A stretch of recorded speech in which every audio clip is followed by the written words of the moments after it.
All right, so let's play a game. Let's make sure you guys really do have this down. Games have rules, and so does this game. So here's the rules of the game. First, the baby that I am talking about is an infant. Infants are immobile. They don't stand, they don't walk, they don't crawl, they don't get up on their hands and knees and rock back and forth. They're immobile. Once a baby becomes mobile, the rules change. All right? Rule number 2, I have met all of the baby's needs. I fed it, I changed it, I rocked it, I burped it, I sang to it, I gave it its pacifier. And I know this baby's not sick because I've noticed a pattern. This baby is doing this to me every day at about the same time because it's their fussy time. And I don't know that anybody really knows why babies have fussy times, but we do know they grow out of it at about 5 or 6 months. But that 5 or 6 months, it's a killer. And you have no control over when that fussy time is going to be. All right? So those are the first 2 rules. The third rule is I'm going to take this baby and I'm going to place it in a safe place. Its crib or its playpen. Now, all cribs and playpens are not safe. This one is. Okay. All right? There's nothing here this baby can suffocate on. There's no blankets. There's no stuffed animals. There's nothing here that can harm this baby.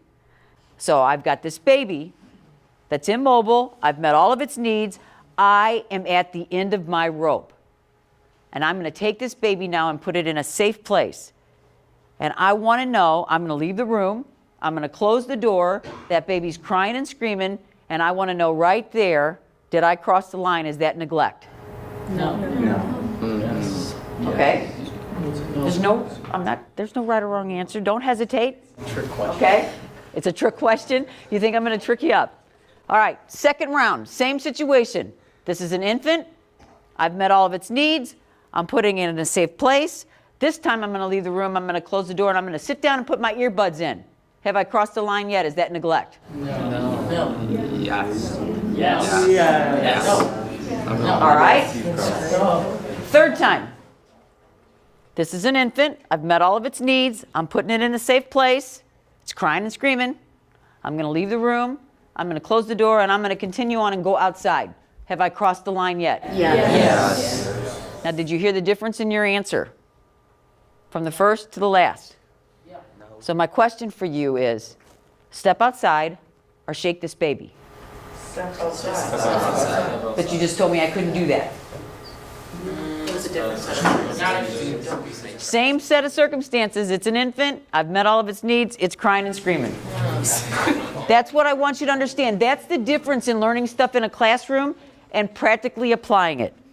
Okay? I'm trying to get you guys to understand that those are the choices that you're going to have to make sometimes as an adult on your own, by yourself. You're left with this child. There's nobody to help you. And there just doesn't seem to be any good answers. I'm not saying go outside, get in the car, and drive to the mall. That's not what we're saying. We're saying step outside where you can see the house and hear the house and smell the house, okay? So that I can get back into the baby. Now, the one legitimate concern that I heard was choking. Not for the reason that you said, though. Okay, babies do not die from crying. I've never heard of that. Unless there's some underlying medical problem, they do not die from crying. But babies choke. And if I just told you I just fed this baby, and you're going to be taught to put babies on their back. Now, when my babies were little, we put them on their stomachs. So if they spit up, it was a mess. It got all over their face, but nobody died, okay? But that's a concern, because if I put a baby on its back and I've just fed it and it spits up, it could choke on it. My answer to that, those carrying seats that are inclined, you put the baby in the carrying seat. It'll be sitting like this, not like that. Pick the entire seat up and carry it and put it in the safe place, the crib or the playpen. That way, if they spit up, they spit it out and they don't choke, because you have to get away from this baby.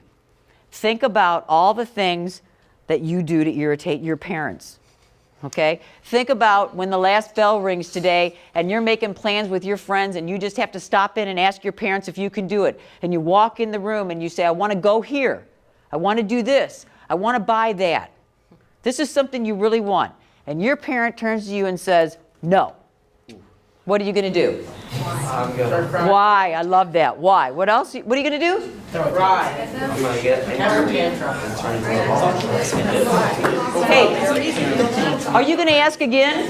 Of course you're going to ask again. You're teenagers. That's what we do. Are you going to be as nice the second time? No. Are you going to get a little closer the second time? Yes. Are you going to get a little louder the second time? Yes. And even if your parents take the high road and leave the room, what are you going to do? You're going to follow them because I'm a teenager. That's what I'm going to do.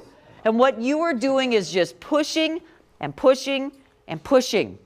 And every single one of you has gotten to an age where you understand that you've pushed the last button. What do you do then?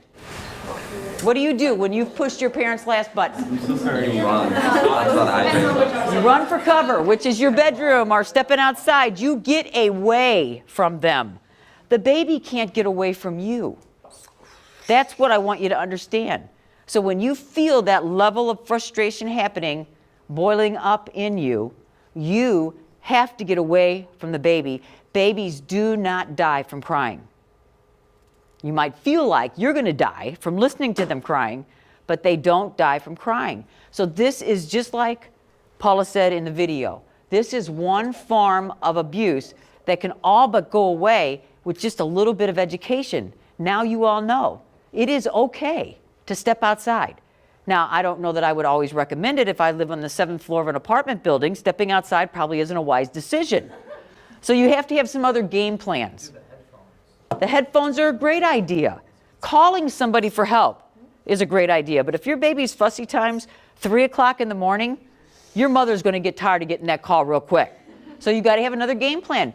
That's what 9 months of pregnancy is about. You're going to need help. Put together a list of people that can help you. And be prepared to be on their list when it's their turn. We have to help each other.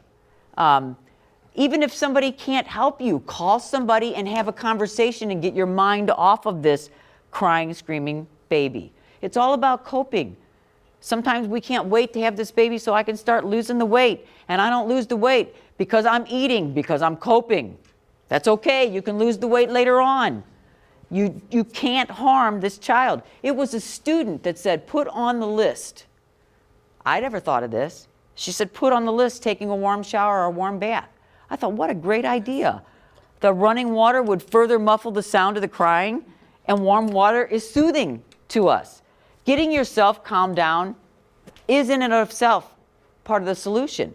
When you're holding a baby and your heart is pounding and your blood is pulsating, the baby knows that. The baby's never going to calm down. So if you can get yourself calm and this baby's getting more wore out and you try it in a little while, the baby will stop crying. The bad news is they're going to do it again tomorrow. That's life for the first 4 or 5 months. But the good news is they grow out of that.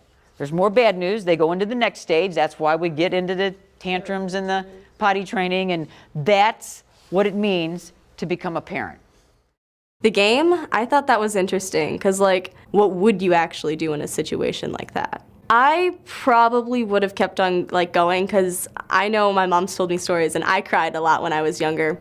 And so I'm glad, like, that she had, like, the personal restraint and, like, the patience to deal with me. And, like, it's a much better choice to walk through a couple doors than to shake a baby or deal with those consequences. I have a baby cousin and she lives with me, so like a lot of times when she's crying, like I haven't never thought about shaking her, but like I've just been angry sometimes. But like when we played the game, I thought that everything would be neglect because you weren't like there with the child.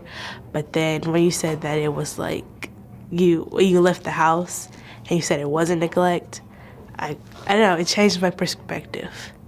That like changed my mindset. It really did. Like when you were saying like if the baby was crying and it was like in a safe place, like no, it couldn't choke on anything or anything like that.